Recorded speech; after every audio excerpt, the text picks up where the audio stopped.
And that love from coast to coast, planting them seeds so you know we growing, believing in us, damn right we know when. Ain't got time for the stress and pain, no time for hate, no time for games. It's time to take it up, take it up, we gon' take it up. Hey. Real talk for real life.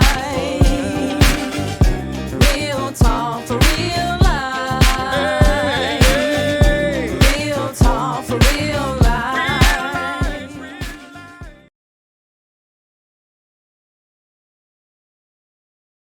Welcome, everyone to Real Talk for Real Life. This is Sherri Ann Flanders Duncan, and I will be your host today. I'm extremely excited to be here today as we have a special guest, a dynamic lady, Miss Joy Acaso. She is an anxiety support coach and a psychotherapist, and she is here today to talk to us a little bit about managing that role as being a mother and being a mother to a neurodivergent child. It has its challenges and it has its rewards, but she is here just to give us some jewels and some nuggets on how to manage and how to get through this process as seamless as possible. But before we get to that lovely lady, that dynamic lady, I have to let you know that Real Talk for Real Life is being brought to you all today by Women of Dynamic Change, a 501c3 nonprofit, and its mission, in short, is to break down those barriers that keep women from being able to reach their full potential. Whether the barrier be mental, spiritual, physical, we're here to provide the education, the resources, and the tools to break down those barriers again and to help every woman reach her highest and full potential. Listen, I tell you guys, every Real Talk for Real Life on Sunday, I tell you guys, look, all it takes is a mustard seed of faith. So whatever you're going through, trust in the man above, trust in God, and knowing that he is going to deliver you and help you through whatever you're going through. Women, we also have to understand that we are great. We're great. And once we understand the gifts that have been given to us and understand how to utilize them, there's nothing that we won't be able to accomplish. And even more so when we team up with other superhero women and we join forces, that union can be so explosive.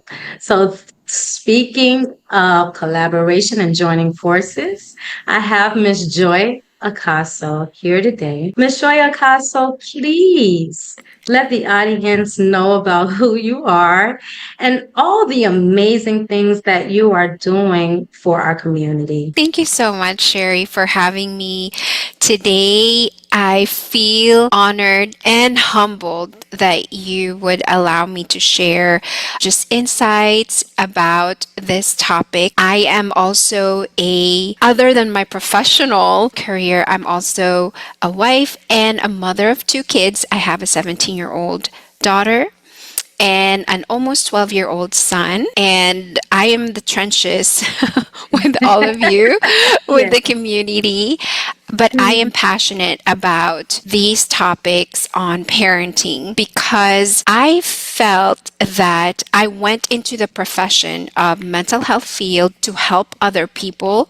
But guess what? I'm the one who probably have benefited the most in all the things that I have learned throughout the years.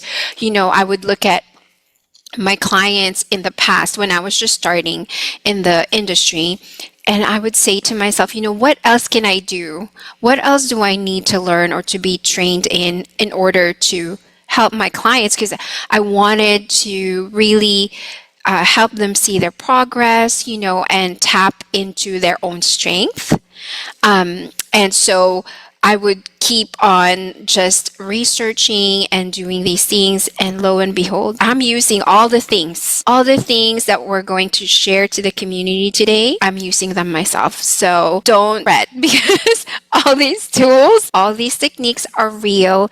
And whatever we share today, speaking to the audience, feel free to try them for yourself. And if one thing doesn't apply to you, it's okay, right? Like a lot of these things are trial and error, to be honest. I love that. And you're right. Every technique is not for every person, right? And Correct. Right. what we do, it would be wise just to try it out, right? Just try it out because you never know what it may or Absolutely. may not do for you. So I love that. Thank you so much, Miss Joy Acaso, for that introduction. As we talk about motherhood, we talk about parenting. As you know, since you're a parent, it's very difficult at times. It's challenging, but at the same time, it's rewarding. But we are touching on today, talking about neurodivergent children.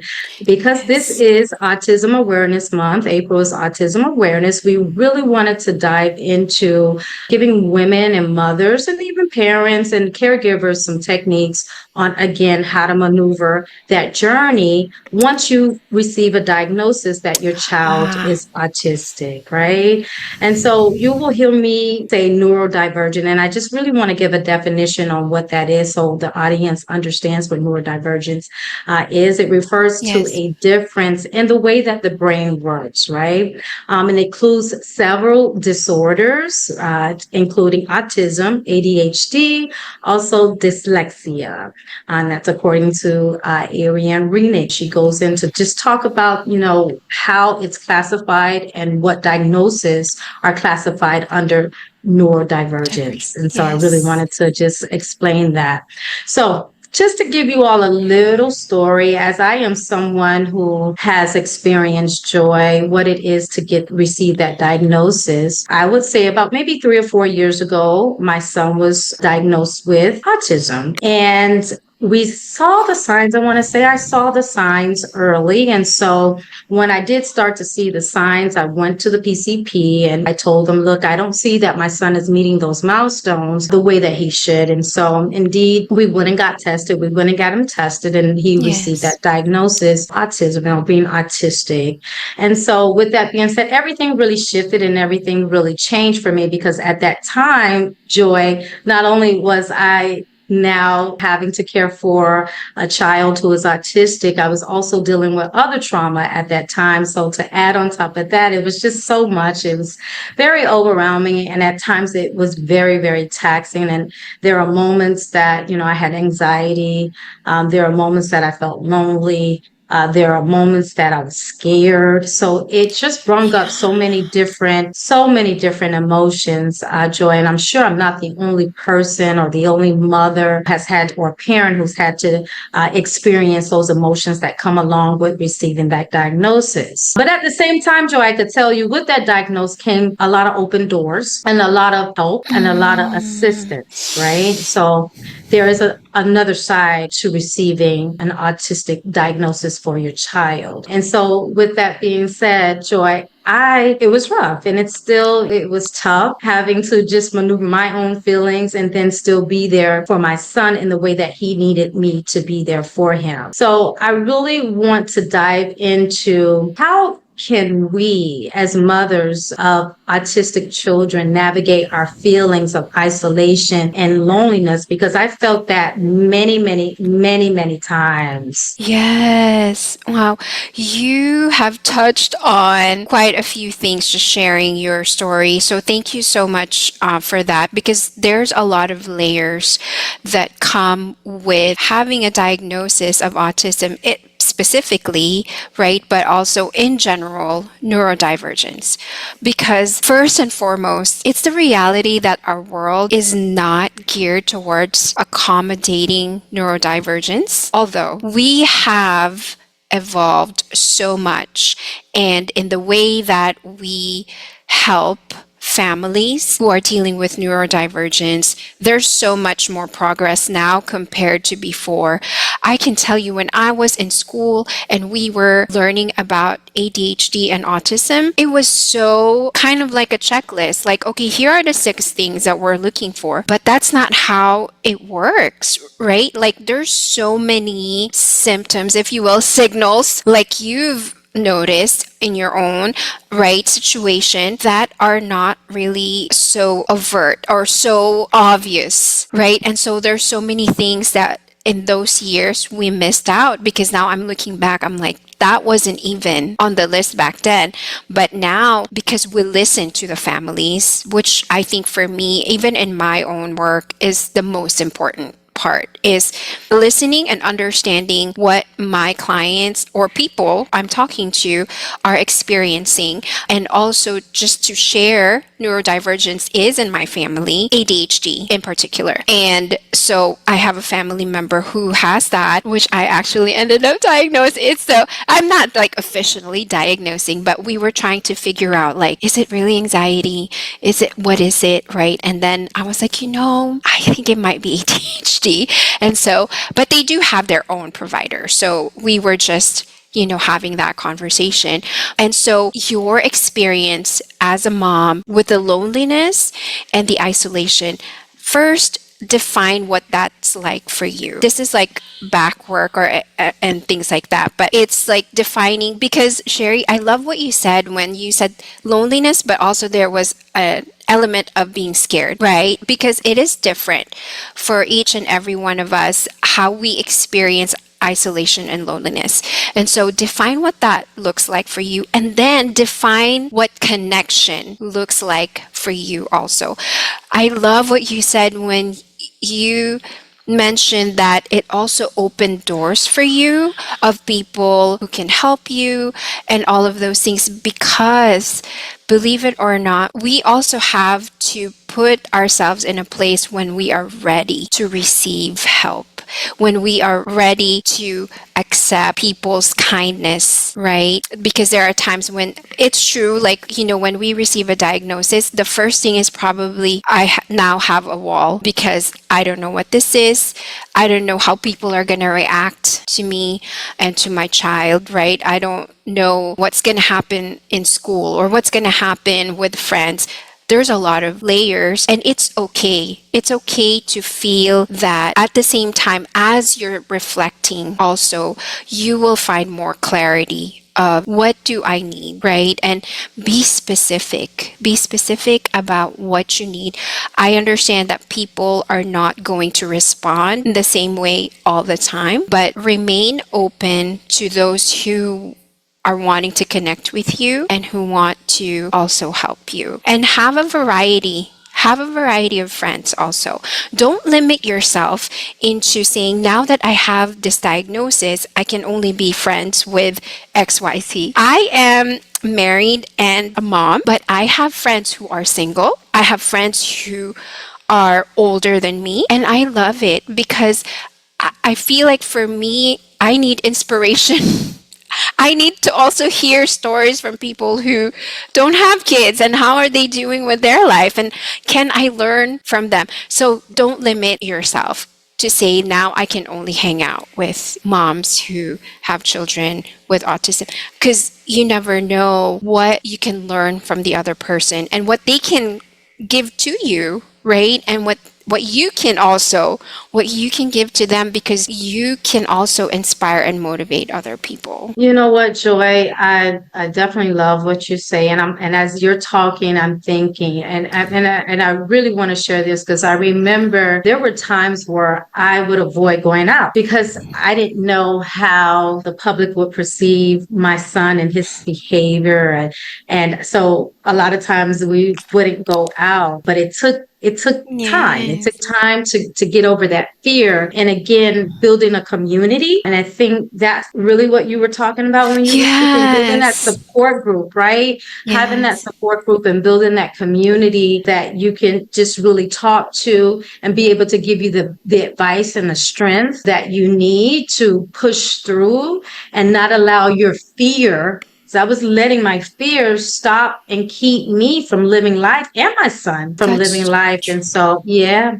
So I am so glad you speak about that support system and not just limiting myself to, okay, because this is the situation now, I have to be around Yeah. people who have children diagnosed Yes. with the same diagnosis as my son. And because there's so much more to life. And when you limit yourself, again, like just to reiterate what you said, you miss out on opportunity. Joy, I want to talk about burnout because that was one of the things that I think I felt at a certain point during that this experience. Again, just to share a little bit more information, I became a widowed mom before finding out that my son had this diagnosis. He was autistic. And so on top of having to deal with the grief, go down this new journey. And there were moments, Joy, that I felt, God, I have to keep it real because this is real talk for real life. I was exhausted and I felt as though my cup was so empty. And how do I now give to my son who now is requiring ABA, who now is requiring speech therapy,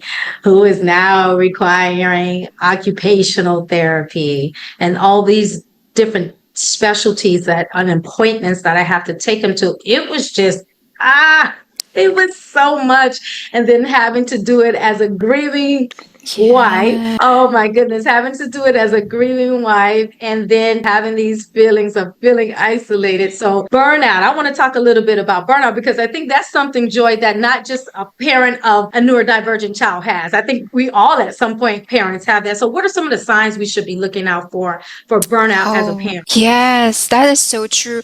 And also, I think most people associate burnout with workplace, right? Like, I'm burnt out because I'm stressed at work and things like that. But you are absolutely correct. There's a parenting burnout, there's a relationship burnout, and there's a whole list of symptoms, right? When your sleep is starting to be affected, your appetite, whether it is slowing down or there's just changes that you can't explain. There's also changes when you have changes as far as what feels pleasurable for you, like activities that you enjoyable activities for you that you used to, do and now you no longer enjoy. That's also a sign of burnout. Irritability, mood swings in a way that the gaps are just wider and wider, right? Like we're up and down. That is pretty normal and valid to be up and down. But if the ups and downs are too high and too low, that can be a sign of burnout. Withdrawing from other people could be a sign of burnout as well, and isolating on purpose, right? Like where you're just like, no, I don't want to be around people. But one of the markers that I have seen is resentment. Resentment is a huge differentiator between burnout, anxiety, stress, overwhelm, what have you. When we start to feel that burnout, we start to resent people, whether it's our child or a partner or whoever, our boss, right? Like, or the work that we do, we start to resent it.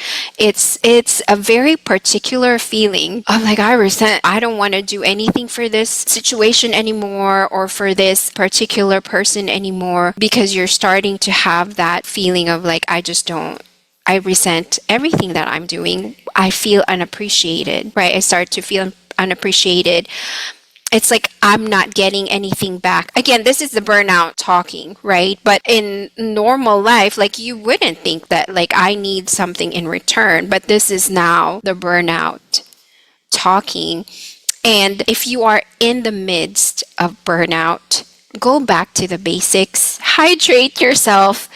Go for a walk. It's not going to solve everything, but it will give you some clarity back to say, okay, what is it that I really need? Because it is an unmet need. The reason why we go through the burnout is because we're go, go, go, go, go. And we haven't stopped to say, do I need to take a nap? Do I need to eat lunch? Like we forget all of those things because we're so busy. And so try to go back to the basics slowly. Do not force yourself to get over the burnout. That's not going to work. It's going to make you suffer even more if you force yourself, right? And then connect with one or two people that you really trust and you feel safe with. You don't have to talk about the burnout. Here's the thing. You don't have to talk about the burnout if you're not ready if you don't want to, you can talk about something completely different, something completely irrelevant to the burnout, but just having that conversation. There's what we call co-regulation, nervous system to nervous system. So right now, Sherri and I are co-regulating because we're talking about this topic and we're on the same page, and that helps. So even if you just pick up the phone and you're not really sharing about the burnout, you're just asking how things are going with your friend, you're co-regulating if you are on the same space of just right, of the calmness and everything. Prevention of burnout has to do with what kinds of routines do you have in place for yourself, right? Routines, or how do you re-energize? How do you refresh? And how do you fill your cup on a regular basis? So that would on the prevention side. So there's things to consider, but it is very possible, very, very possible to get out of the burnout. You really hit it on the nail when you talked about the resentment. And I feel as though when you said on the go, I felt like that's where I was. I just had to just keep going. I couldn't stop. I had this little one depending on me. Although I was burned out, I still had to go. I still had to work. I still had to take him to his treatments, and I still had to take him to his doctor's appointments. And it was just a constant, never-ending cycle. And it came to a point where I did start to resent many things. Yes. My job, friends. So I'm glad that you mentioned that, because it's a part of, sometimes it can be a part of this journey, because when you feel so burned out and overwhelmed and you're having these symptoms, it's just easy to take that feeling and maybe put it on someone else. Yes, that's what it is. You're right. It's easier and it makes you Yes. at times feel better about what you're going through. And I hate to say it like that, but it did at some point when I took the load off of me and put it on someone else. I did feel a sense of a slight relief. And so that resentment is real. It is real. But like you said, you can navigate through it. And one of the things that I had to learn is the self-care aspect of it. You said something very vital. Eventually I had to get therapy. And one of the things that we spoke about in therapy is, Sherri, when you get so overwhelmed and you're looking at all the different things that you're going through, overwhelms you at that particular moment, get up from the computer if you're at work and go outside, take a break, smell the fresh air, take a walk. These are the things that we have to do to regroup and to get that clarity, as you mentioned. What are some of the other things that we can do as far as mothers? Because we're really relating it to mothers today, single moms, widowed moms. But again, it does apply to anyone that's taking care of a neurodivergent child. What are some of the ways that we can give back to ourselves when it comes to self-care so that we can fill our cup, so that we can fill the cup of our children? Yeah, absolutely. Slow down. You had mentioned that already, as far as like, and slow down, what I mean is like while we're, I don't know, washing the dishes, don't be in a rush, or like, wiping. Laughing because I know that too, by the way. Like this, we're speaking from experience today. So, right? Or like just rushing, slow down, right? I know there's a lot of layers to this. And yes, go deeper into the work, self-reflect. But even things like, why can you slow down as far as like wiping the table or washing the dishes, right? When you're washing your hands, we call this mindfulness. Can you feel the water running down through your skin? Again, what that reminds you is the present moment. When you use your senses, you are telling your brain to slow down. You're telling your brain you're safe. You're not in danger, right? Because when the body can have that signal of like, oh, we're rushing. Okay, we're rushing because, we're in danger. We're in danger. So then what happens is that because the body is sending the signal to the brain that we're in danger, the brain then tells us, okay, now we need to prepare the fight. Where is the danger? Where is the fight? So what happens is that all of our energy is then focused on the danger. But if you bring yourself back to the present moment, use your senses, right? Your brain will slow down on its own. And then the overwhelm will start to stabilize, right? Like to kind of go down a little bit. So then I can think, okay, what are we doing today? Oh, right, we need to get ready for school. So this is what I need to do. Okay, right? Then we start to forget things because we're in such a hurry. So the mindfulness, slowing down on purpose, mindfulness, and then also just looking around you and observing 1 minute, just one Mhm. minute, right? Don't be on the phone or TV or anything like that. Just looking around, nothing to analyze, nothing to judge. We call that orienting. So when we orient, we're using our sense of sight, right? And we're just looking, and that can also bring us back to the present moment and out of the overwhelm. I love that. I Yeah. love that. And the slowing down definitely is for me. I know it's easier said. I understand it's easier said than done, but again, we said earlier, right? Practice and try. Right, exactly. So Yes. I'm definitely now moving towards practicing slowing down. I've practiced before, but it's a constant routine that I definitely have to continuously indulge in because it is hard. This 9 to 5, we live in the hustle and the bustle, and we got to get it done now. We got to get our kids to school. We got to get them here. We got to get them there. It just makes it so difficult at times. And so you're right. If True. you take the opportunity to just slow down and just be in the present, I believe that is a big part of self care. One of the things that I would say that I also am learning and did learn to practice when it comes to self care is meditation, We're gonna go Joy. there. Okay, yes. Yeah, meditation. I Mm, never knew the benefits of meditation. yes. So I'm sure you can give some input on the benefits of that. Yes. I did not learn this in school. Meditation. Wow. I know we're not Wow. taught to No. meditate. And this is something that I sort of stumbled upon maybe 6 years ago. Yes, almost 7 years ago. I was one of the facilitators at this mom and me group. And I talked about self-compassion for moms, right? And then the host was a meditator. And of course, this is a mom and me class, so you have babies running all around. And she invited us to do some breath work and meditation. And this changed my life because she said, it's okay. Do not stop the babies from crying. You don't have to stop them from walking around. We learn to adjust. We can take deep breaths even when life is going on around us, even when there's sounds. You have to welcome them.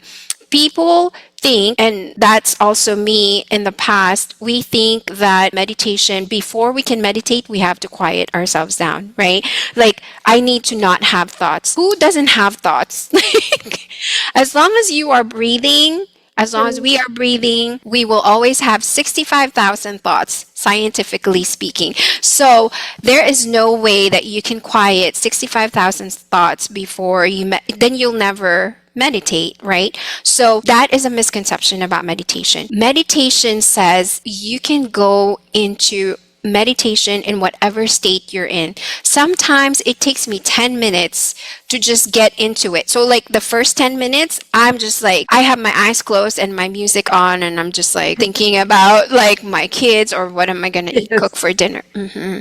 That's not that's not bad. That's not Right. wrong. Okay. Yes, but meditation, number one benefit is it helps release toxins from the body just by sitting and breathing and going into that space of like feeling yourself, right? And so that's releasing the toxins from your body. And the second thing is that it also strengthens the brain connections, so Mm. the right and left brain are able to think as a whole. It also improves sleep and brings a lot of clarity, really, right? And the Yes. awareness. Awareness. Yes. And I believe when you are aware, you're able to now make good choices. It's almost like Right. but my son's therapist is here and she's like, are you making good choices? And when you I become love aware of it. certain things, right? When you become aware of certain things and you have that clarity, you're able to make better choices in your life as parents, even on the job. And so meditation I have found to be a key portion of self-care and helping to move, I should say, forward in this journey that again it's at times it's challenging even 4 or 5 years later, but oh my God, Joy, so very rewarding as well. So Yes. rewarding. So I want to talk about identity. It's important that we talk about this because Yes.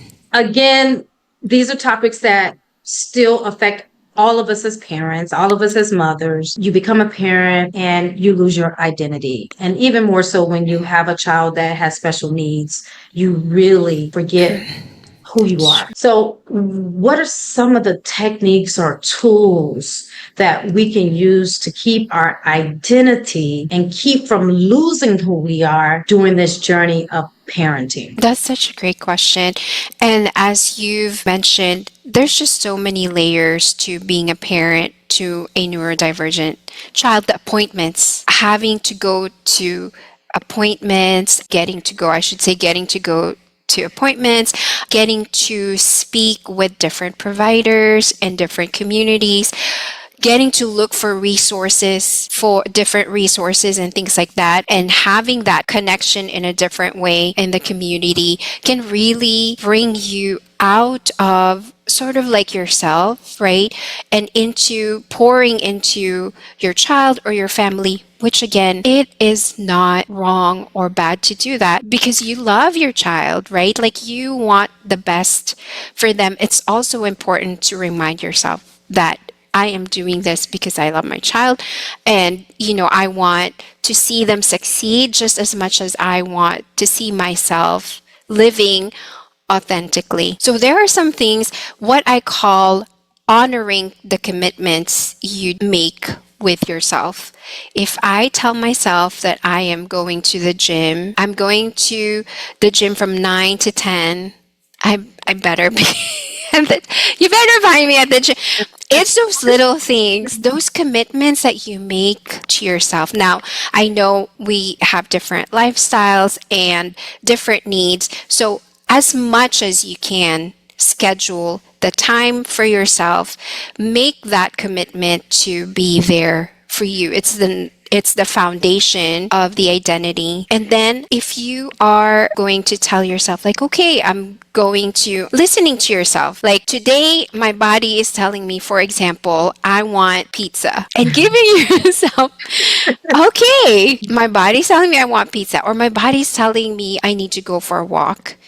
Yeah. Even those things like learning to listen to yourself, and Mm. even if it's just 10-minute walk, so that you don't lose yourself completely into all the things that you are doing for other people, but that you are also on that list. My to-do list is not, yes, I have these appointments for my child. Yes, I have all these meetings for my business, for example. And yes, I have to do all these things for the house. And I also have these things that I want to do for myself. So I'm included in that list. Just making sure that you're included, keeping the commitments that you make to yourself. And then here's an exercise that I'll share with you is when you have time, just sit and relax and ask yourself, if I had 5 minutes, what would I want to do? And then do it in increments. Like, okay, these are the things that I would do if I had 5 minutes to myself. What if you had 10 minutes or 20 minutes? So you now have a list. What if I have an hour to myself? What are some of my options, the things that I can do for myself that doesn't include other people? Although if it's brunch with a friend, of course, like that includes you, right? If you know for a fact that you are doing it for yourself. So you can Right. do that an hour. And then what if you had a weekend to yourself? We talked about this earlier, stepping in the role of receiving also. You don't know if you're going to have an hour to yourself. You don't know when that's going to happen. That's okay. You're just Right. brainstorming. You're Wow. getting ready. I love that. Putting yourself on that to-do list. And one of the things, Joy, I'll tell you that I have done too is just to help keep my identity or build a new identity is understanding my purpose, ikigai. And I've been reading the book Wonderful. and I've gotten Yes. so much knowledge in regards to the importance of finding your purpose. And I this love that. has also taken my attention off of a lot that has put me sometimes in that burnout mode. So now that I'm focusing on my Yes. purpose, I'm so filled with joy that Yes. now I can give so much more to my son and not just him, everyone else around me. That is So amazing. you don't necessarily have to lose who you are, and any challenge or change that comes in your life. And I had to learn that. And I'm so happy that I'm in this state where I understand that your purpose and not allowing yourself to get lost and the chaotic world that we live in and everything that we have to endure, there's still a surviving chance, right? There's Yes. still, they can still survive. And I think that is Absolutely. all about resilience, right? Building resilience. What are some ways that you suggest we build resilience in the midst of this chaotic world of being a mother, a parent, a caregiver? What are some ways that we can just stay strong and create boundaries, I guess you can say, that keep us being able to move forward through the journey of life? Yes, and purpose is definitely right. Finding our purpose is definitely like the sweetest thing that we can ever do for ourselves, and that is part of being resilient, having your purpose, understanding why. Why do you do the things that you do in all aspects, right? Parenting would be one, community work would be another. Why is it that I'm doing all these things? That is definitely also a form or a way of building resilience. Resilience means bouncing back, right? Like our ability to bounce back from hardships and challenges. So the way that we find purpose or our why is through self reflection and gratitude. When we combine those together, take some time, I would say, for all of us, we really do need some time, whether it's in the morning, as soon as we wake up, or before bed, even just 5 minutes. I can guarantee 5 minutes is a long time, by the way. You can try this for yourself. If you use a timer, just set it for 5 minutes and sit down and then journal, right? If you have those journaling prompts that you use, you can write down your thoughts and things like that, and write down 3 things that you're grateful for. And then also ask yourself, like, how am I feeling today? What are some of the things that I accomplished today if you're doing it in the evening? Because the brain will give us a very incomplete story of our lives. Our brain is designed, our mind is designed to remember everything that we haven't done, everything that we are lacking, all the mistakes. I always remember all the mistakes that I've done because the brain is designed that way. So do not depend on your brain. Do not depend on your mind to tell you what you should be thankful for. Or you have to help yourself through self reflection and just think through some of the things that you've accomplished in the day. What is your intention for the week? Those are some of the questions that you can start with. What are you looking forward to? Even if it's just one thing, what am I looking forward to? Because the biggest barrier that we have against resilience, the reason why we sometimes come across that it's hard to be resilient in a way is unprocessed emotions. Unprocessed emotions are our biggest barriers. If you spend 5 minutes self reflection, what do I appreciate the most about myself and some of those things, right? I created a journal with 125 self reflection questions so people don't have to think about what do I journal, because I I get a lot of questions about, I want to start journaling, but I don't know how. And so here you are. You have 125 questions. You can go to town with it. I love that, Joy. And before we end, you definitely have to tell us where we can go to purchase that, because it's definitely something that I think I know I would be able to utilize, because journaling has also been a tool that I've used to move forward Yes. this new life of mine now, right? So, Joy, you have been wonderful. You have provided some invaluable information to help moms, to help parents, grandparents, caregivers of neurodivergent children, and just in general, parents in general raising children, because as you know, you're a parent. At times we do have our hardships, but there are Yes. many times where we grateful to be parents. And so it's a lovely, lovely, lovely experience being a parent. I wanted to talk about resources, because I believe that resources is a great way for women who are raising neurodivergent children, again, parents, grandparents, to be able to get the resources again that they need to navigate, right? So I wanted to talk about some of the resources that are available, and also talk about some of the specialty areas that are needed when you are going through this journey and raising a neurodivergent child. So we talked a Yes. little bit about ABA, Joy. And so just for the audience, ABA is called Applied Behavior Analysis. And it is a science-based approach that helps children learn everyday skills and improve their behavior using positive reinforcement. I talked a little bit about it in the past. I used to be terrified to go out because sometimes my son would have these outbreaks. And most children do, Yes. but I was absolutely terrified of it. And so ABA has been a great resource. And coming to the home, you can get those services that will come to the home and be able to help you, not only your child, but help you as a parent be able to learn those strategies that are needed to build consistency and to support your child's progress through behavior and positive and reinforcement. The benefits of ABA is it definitely does improve communication. It reduces challenging behaviors that we talked about earlier that I had so much fear about, and it increases independence in daily routines. And it also enhances social skills. Because a lot of times children who have been diagnosed with autism have social delayment, right? Yes.